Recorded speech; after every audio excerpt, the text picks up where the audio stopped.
Hi, I'm Jeff Shoup, and we're getting down to brass tacks and hard facts. And right now, we're going to look at comparisons between the 2-inch and the 2.5-inch attack hand line.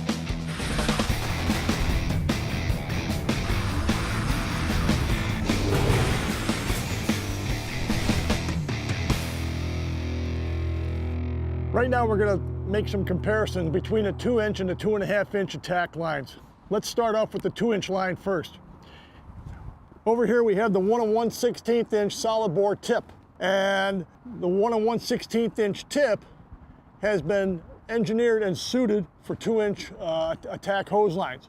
Here we have 1.5-inch couplings versus the 2.5 that has obviously 2.5-inch couplings. The 1.1/8 tip is on here, and again, it has pretty much the same ball valve inside, so the waterway is the same for both of these hose lines right here. Characteristics of weight: there is about 68 pounds of water weight in a 50-foot section of 2-inch hose versus 103 to 106 pounds of water weight in a 2.5-inch hose. A 200-foot layout of 2.5-inch hose has well over 400 pounds of water weight that firefighters need to work with. The 2-inch line has a lot less waste to deal with, but the volume of water that we could flow varies, from 240 to 260 gallons a minute. So it makes the 2-inch line very favorable as a good intermediate size attack line that has good volume and good mobility for firefighters. This is an intermediate size of hose line.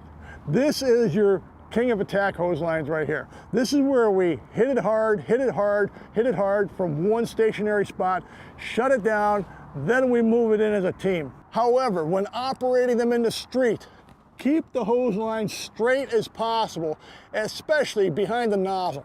Because if you start putting a bend in the hose behind the hose wants to straighten itself out or react the other way. So it makes it harder for the nozzle man. So that's a couple of the things right now about the characteristics, the weight, and a little bit about some management techniques for both these size hose lines. These firefighters here are going to illustrate advancing a 2.5-inch line. And what they're going to be doing is full flowing the nozzle. Anytime a fire is being attacked, it's imperative that the attack team uses the full benefit of the fire stream, which means make sure the bail is fully open. And now we're going to, all right. As you can see, he has the nozzle about an arm's length in front of his body. His inside leg is up, and the hose line is resting on the top of his thigh. Now he has the hose line pulled into his rib cage with his right arm, and he's operating the hose line in a clockwise motion. Now, the thing to do in this position, as you can see, he's got great penetration, great distance of the stream, and of course the volume of this stream is about 265 gallons a minute. We're going to shut the line halfway down, and they're going to move in about 5 feet on the fire. Okay, right there. And now they get reset and the bail becomes fully open again and the attack continues. And for an attack team, this is getting the biggest bang for the buck. You bail the stream down halfway, and now you got mobility without back pressure throwing you around in the hallway or outside in the parking lot or wherever it is you're operating this hose line.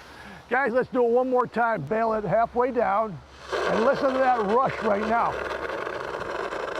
In a dark environment, smoky, hot, steamy, whatever the case may be, when you bail the nozzle down, that's the sound that you should hear. And what it's doing is putting a cone of water ahead of you. So as you make your push, and let's move it about 5 feet now, that's sort of like a protector, like almost a sprinkler head effect around you. And then again, you get reset, and the guys can continue their attack as you just saw. Okay, here Shay is going to operate the 2-inch hose line. So let's open it up full. And when you're making your attack on the fire, you have a choice of an up and down, a side to side, or a clockwise circle when making the attack.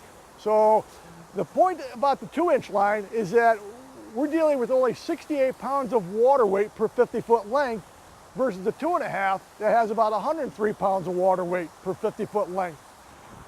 The 2-inch line It allows these firefighters to get a good stream of water, and right now, as we said, we're doing over 240 gallons a minute, but the weight in the line allows these firefighters to move in with less stress and easier hose management. All right, guys, let's bail it down part way and move in about 5 feet. Okay, great. They get reset, and now they continue the attack. And it's less stressful for the firefighters, because in a real fire situation, they'll have their SCBAs on, they'll have their hoods up, or hoods on, their coat collars up, and it's going to be a lot more stressful, you know, than just what we're showing you right here. But let's bail it down one more time. Move in. Okay. Very good, guys. Super. All right, let's shut it down. In conclusion, I think we have to realize that these are two different size attack hose lines. Whereas the 2-inch line is an intermediate size hose line. It has its applications, and whereas when we have large fires happening, that's where the 2.5-inch attack hose line comes in. So I don't want people to get the impression that just because the 2-inch hose has superior flows for the size line that it is, and it's easy to maneuver, that it should be a replacement for the 2.5-inch hose line. As we said earlier, this here is the king of hose lines.